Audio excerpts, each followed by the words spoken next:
Olá, bem-vindo ao nosso espaço de grande entrevista. Hoje o nosso convidado é Venâncio Mondlane, candidato presidencial das eleições de 9 de outubro de 2024 em Moçambique. Mondlane foi o grande mobilizador das polêmicas manifestações que agitaram o país e, aliás, continuam a agitar até hoje.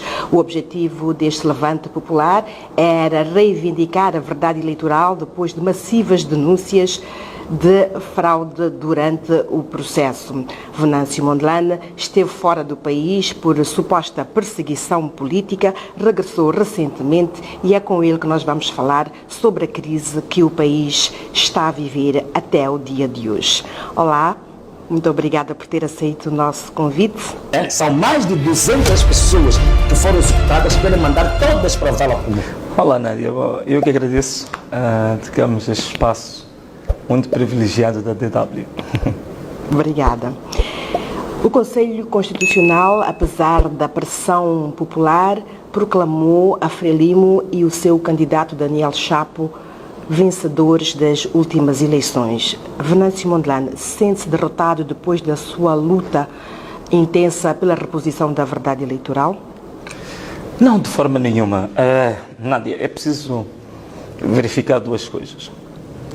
A Frelimo ganhar por via da fraude, da burla, da manipulação e o uso da força policial e outro tipo de violências em que a Frelimo é espetacular, isso já não é novidade.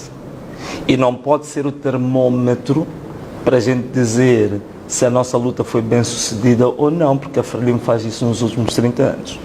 O que nós temos de saber se valeu a pena ou não é saber que tipo de ganhos em concretos é que isso trouxe para a nossa sociedade.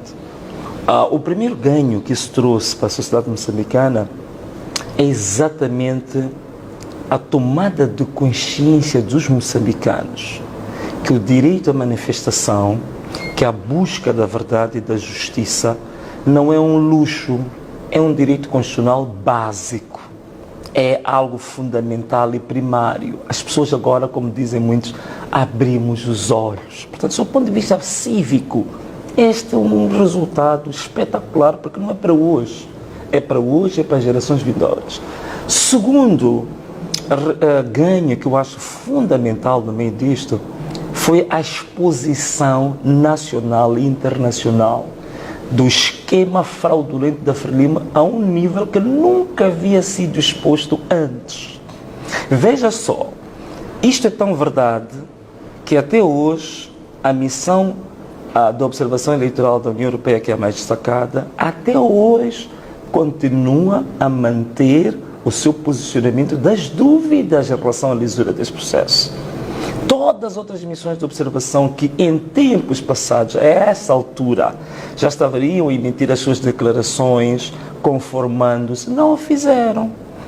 Outra questão que é extremamente importante também é que, pela primeira vez em Moçambique, tu tens uma tomada de posse em que só são 2 chefes de Estado africanos, apenas. Até os parceiros tradicionais da Frelimo não estiveram cá. O último, não é? Que é o Ruanda, que é, neste momento é que está no topo das relações diplomáticas e políticas com a Frelimo, também não está cá. Quer dizer, significa que a exposição foi tão grande.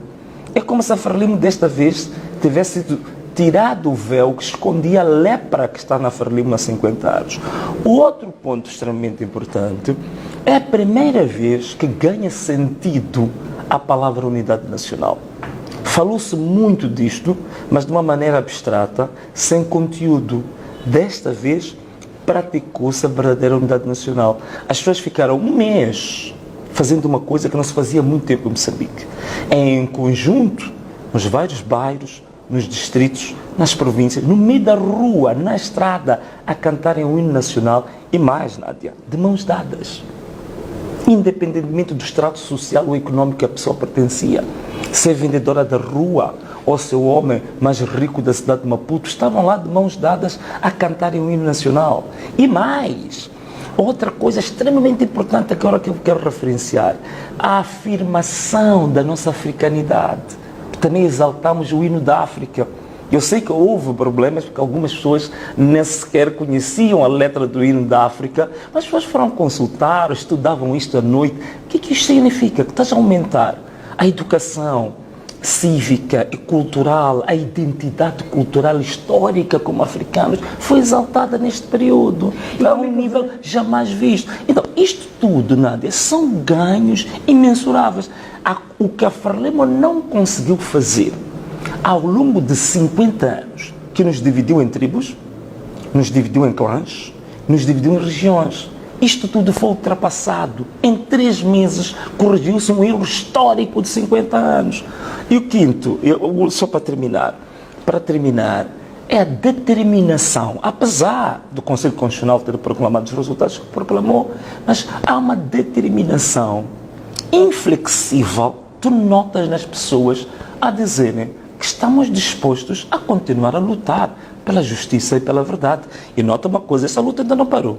É uma etapa.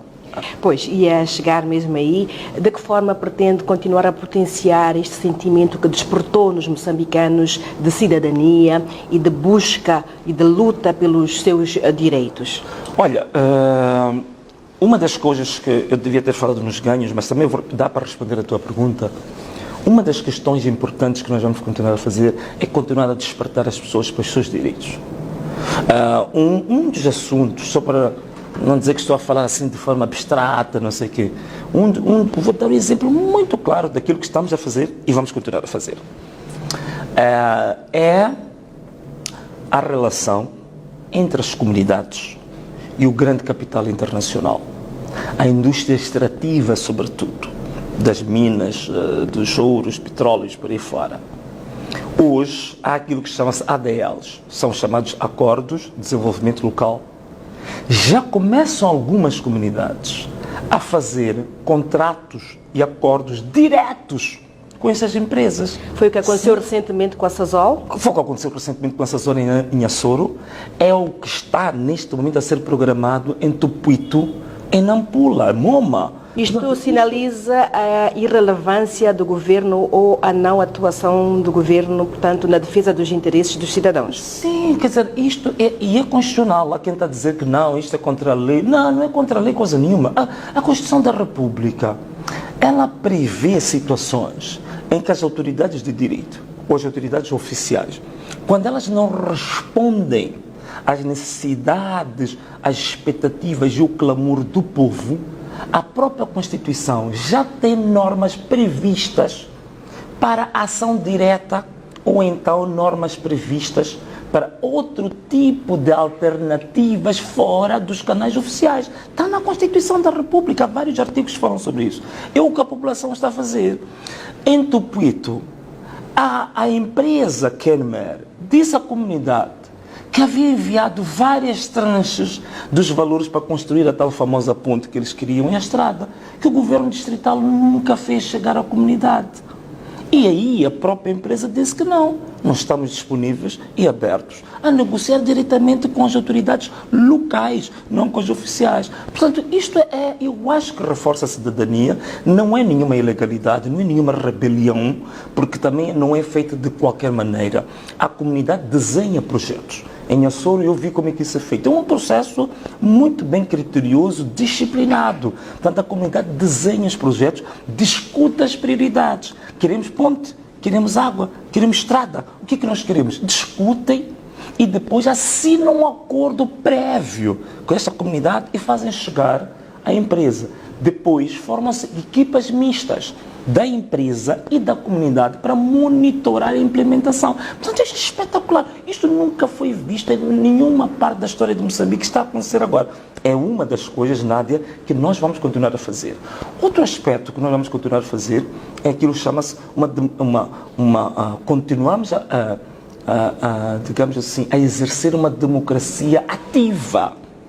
Porque há esta democracia de estar sentado e querer os seus direitos, não sei o quê. Mas há uma democracia ativa que nós queremos continuar a...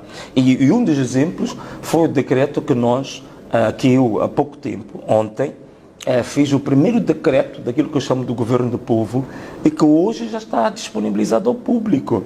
Portanto, é isso que vamos continuar a fazer. Vamos continuar a debater, vamos continuar a pôr a nu às políticas públicas desastrosas deste regime que não vão mudar.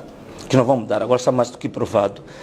Este senhor que eu chamo do presidente forçado pela UIR, ou o presidente mata e reza, ele há pouco tempo anunciou, hoje eu vi, a nomear juízes do Tribunal Administrativo. Onde é que vem reformas? Onde é que está a juventude deste homem, que dizem que tem menos de 50 anos, que apesar de parecer mais um tetravó, mas ele diz que é jovem, é jurista, é reformista, está aberto ao diálogo. Veja os primeiros atos dele presidenciais. São um desastre completo. Como é que foi nomear agora juízes conselheiros do Tribunal Administrativo? Está aqui um exemplo típico de que não vai mudar absolutamente nada. Não há de haver reformas nenhumas.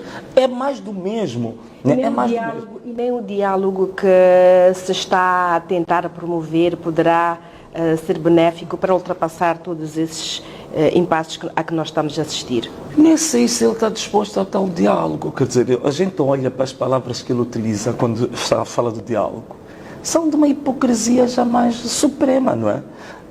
De que estamos sempre abertos ao diálogo, vamos ouvir a todos, porque tu notas, palavras que saem de uma boca cujo coração não acredita nas próprias palavras que pronuncia. Portanto, é aquele exemplo. Portanto, tu notas no semblante, nem mais na linguagem corporal, que é tudo fachada, é um eufemismo só para a imprensa dizer que registou que ele está disposto ao diálogo, mas na essência tu notas ali uma arrogância de todo o tamanho e tu notas de fato como está vedado para o diálogo. Isso não resta dúvida. Está apenas tentando ganhando tempo, está tentando agora apenas ter domínio sobre as Forças Armadas e dos órgãos públicos. É a única coisa que ele está a tentar fazer. Já houve algum passo de aproximação entre o Venâncio e o Sr. Daniel Chapo?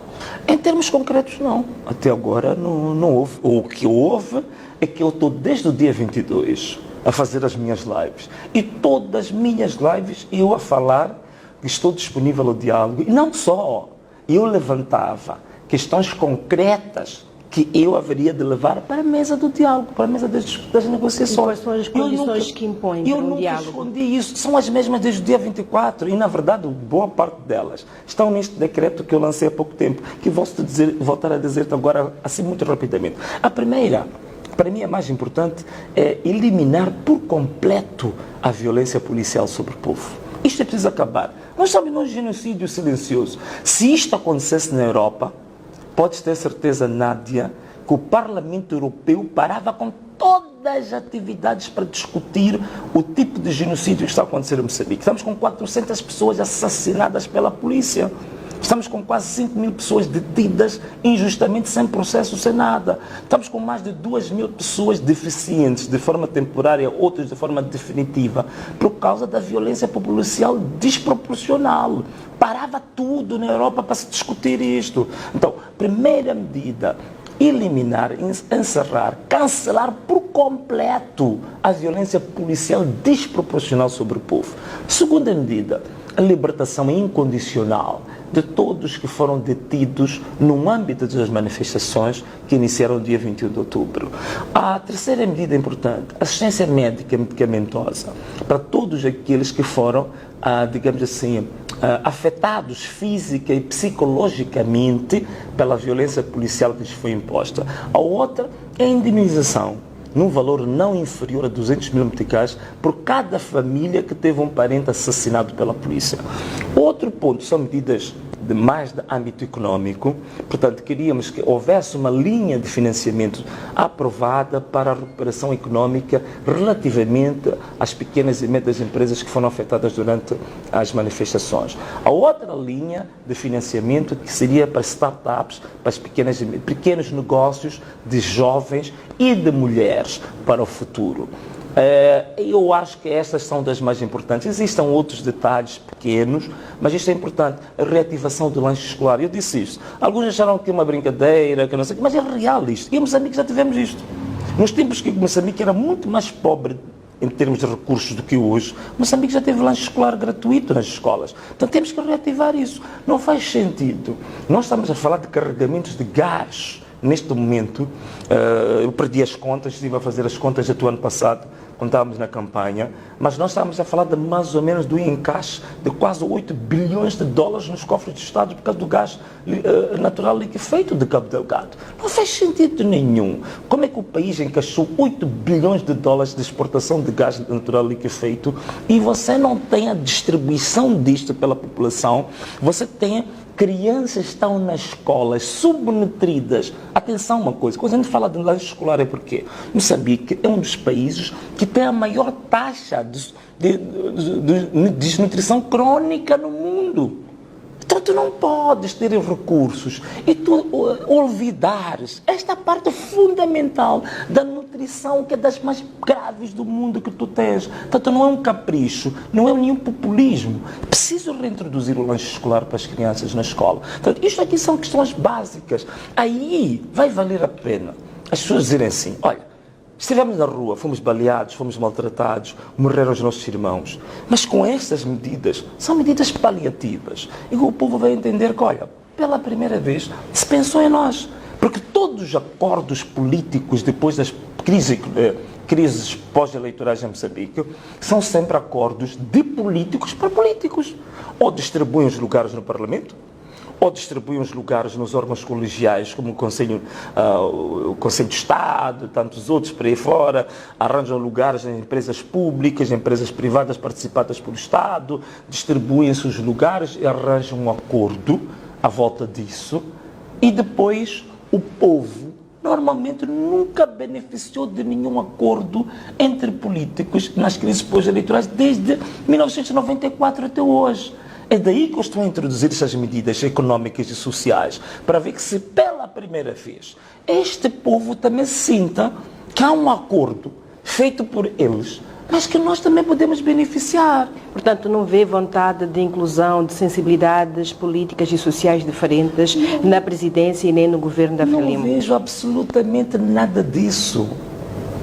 Vai ser mais de um arrogante, como se disse ao longo dos últimos anos. A Frelimo continua arrogante e não sei se ela vai deixar de ser. Não sei se ela vai deixar de ser. Não tirou nenhuma lição dos... Não tirou absolutamente nenhuma. Ficou mais radicalizada, ficou mais violenta e ficou louca. Quer dizer, é uma violência ao nível esquizofrénico. Porque hoje já estão a fazer até raptos nas casas das pessoas e executar as pessoas nas matas. Então é a concretização da revanche que muitos suspeitavam que iria acontecer após as eleições e os protestos? Sim, quer dizer, essa previsão foi bem feita, porque felizmente, as pessoas realmente conhecem muito bem a Frelimo. A Frelimo é uma organização, como bem dizia Elísio Macamo, que hoje está com outro tipo de ideias, dizia que a Frelimo tem todos os ingredientes de uma organização criminosa. Quer dizer, não restam dúvidas quanto a isso. Como é que agem as organizações criminosas quando são questionadas? Reagem com violência. E violência cada vez mais acrescida. Aquilo que posso chamar da violência geométrica. Isto é, quanto mais tu clamas pelos teus direitos, o nível de violência das organizações criminosas também cresce na mesma proporção. Quanto mais tu clamas pelo direito, mais aumenta a violência sobre ti próprio. Portanto, não era de esperar outra coisa. Não era de esperar outra coisa. Veja só, como é que é possível, em 3 meses, as armas da polícia terem morto muito mais do que matou a Covid? As pessoas morreram mais com balas da UIR do que com Covid. Em 3 meses... tu tens um nível de violência, de mortes, em termos proporcionais, maiores do que tu tiveste nos 16 anos de guerra em Moçambique. Não é verdade? São mais de 200 pessoas que foram executadas, querem mandar todas para a vala comum.